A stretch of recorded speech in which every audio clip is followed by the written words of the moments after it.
Now let's turn to our story on India-Greece relations, and we are joined by Amrit Lugun, who is the former Indian ambassador to Greece. Thank you very much, Ambassador Lugun.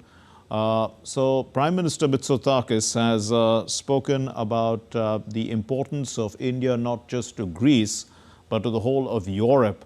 And how do you view this? Because at the end of the day, I mean, India, of course, is massive in terms of its size. And he also talked about the democratic values. But also, there are various other affinities, isn't it? There are a lot of other affinities which can underpin that. Of course, in the European context, the importance of Greece lies mainly on two aspects. One, that in terms of location, Greece is, if we go from the east, is located just at the doorway of Europe, with its very big harbors like Piraeus, Thessaloniki, etc. And secondly, Greece has been a member of EU since a very long time, and its currency is also euro. The third aspect to note is, as Mr. Mitsotakis rightly said in the Raisina dialogue keynote address, which I had the privilege to attend just 1 hour ago, Yes. that Greece has successfully come out of its economic challenge or economic crisis that it had got into around 2008 or 15 years ago. It has been given investment rate status. It has in Europe, it has one of the fastest reduction debt to GDP reduction country. It has achieved, and it has prepaid its debt to IMF 2 years in advance when I Right. was still there. So, but in addition to that, both the countries going back to their ancient civilizations, Right. where Mr. Mitsotakis said that oldest democracy and the largest democracy are joining hands together, and so they bring a new dimension, a new thought process in the present world, where everything people look for, quick fixes. So, with both countries having deep ancient civilizational heritage, that way of running through consensus in the modern world and finding solutions become very important. Indeed. And last year, when Prime Minister Modi had visited Greece, after the last Prime Minister visit being in 1983 of Prime Minister Indira Gandhi, that was a very what you call flexing point in the two countries' relationship, because not only the visit happened after a long time, but also in the visit it was decided or underpinned to raise the level of relationship between the two countries to a strategic one. And as soon as Mr. Mitsotakis was invited to India and to give this keynote address in the Raisina dialogue, combined with his bilateral visit, so he readily accepted it. So within 6 months, he Yes. has made a visit, and there is a big. We should also not forget that Right. there is a big delegation of businessmen who are accompanying him, led by their Deputy Minister of Foreign Affairs, who deals with economic matter, Mr. Phragianis, Okay. whom I used to interact with when he was in Athens, and who had planned for this business trip when he was there. And it so happened that it is combined with the Prime Minister's visit. Indeed, we are also joined by Vivek Mishra from the Observer Research Foundation, who is with us. Mr. Mishra, Mitsotakis also spoke about Ukraine, and he used the word that it's a brutal challenge to international rules-based order. And then, of course, he talked about, the Indo-Pacific theater and how India is playing a very significant role. What do you think? I mean, in terms of building a consensus. Was he trying to talk really about a possible consensus to the conflict in Ukraine? Yes, I mean, if you look at the European interests, particularly of the interests of Greece from an EU perspective, and also from the perspective of the individual country of Greece, I think it fits in that mode, right?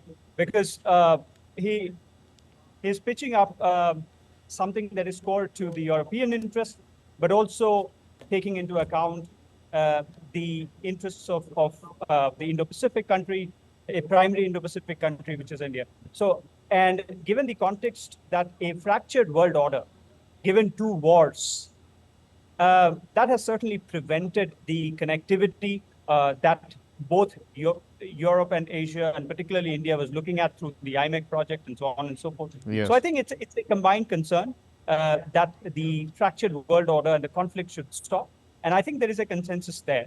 And the Prime Minister has spoken on this issue quite a number of times. So I think what Greece, the Prime Minister of Greece, and is trying to say here is that they're able, they're pitching this idea to be able to walk half the distance on bringing peace and stability to the world order and talking about a rules-based order, which quite sort of pairs with the idea of India and the idea of India's security interests in this region, particularly in the Indo-Pacific, where we talk in the same breath as on issues of the rules-based order and the steps that need to be taken to be able to ensure that rules-based order. Ambassador Lugun, in what way can Greece contribute or partner in the India, Middle East, European Economic Corridor? Yeah, as I just mentioned in my earlier remarks, Greece, because the India, Middle East, Europe Economic Corridor, the exit point in the Mediterranean is with the port of Israel, Haifa port. And after that, for going to Europe, you head towards west.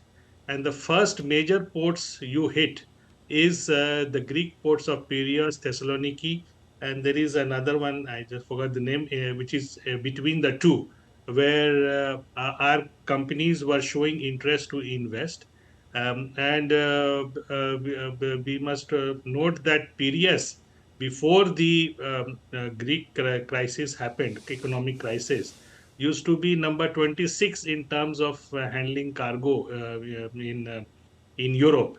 Now it is number 4 and very closely going to become number 3 if the rate of growth continues and the way Piraeus is getting expanded. And then Thessaloniki in the north, they had big plans to make it a deeper port, Right. and from there to make railway lines going right up to Vienna, Belgrade, etc. So you don't have to go further west into the Mediterranean to offload your carriage. The big containers can be offloaded in the Greek ports, and from there through rail and road transport, it could be further transported to its precise destination in inland Europe, especially for countries like Hungary, for Austria, even up north, Sweden, Finland. These can save a lot on transportation. So that will make a lot of economic sense. Yes. And secondly, we should also know that Greeks are very big players in the shipping world. They Okay. the largest ship owners in the world continue to be Greeks.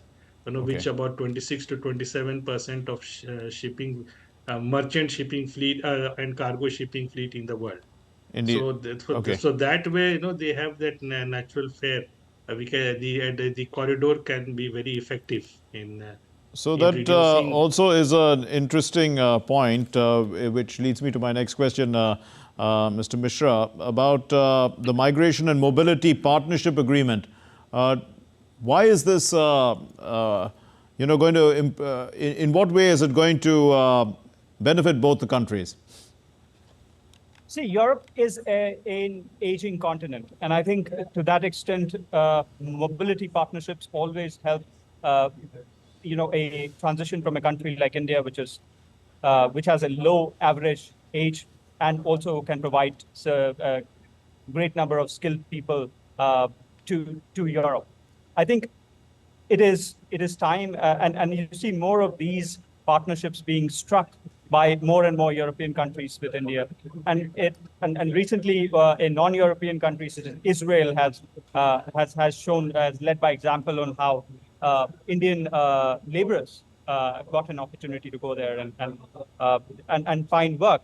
So I think there is one, the question of age. There's one, the second, the question of skill, and then there is obviously the question of people-to-people connect. And I think all these three come together when we talk about mobility partnerships.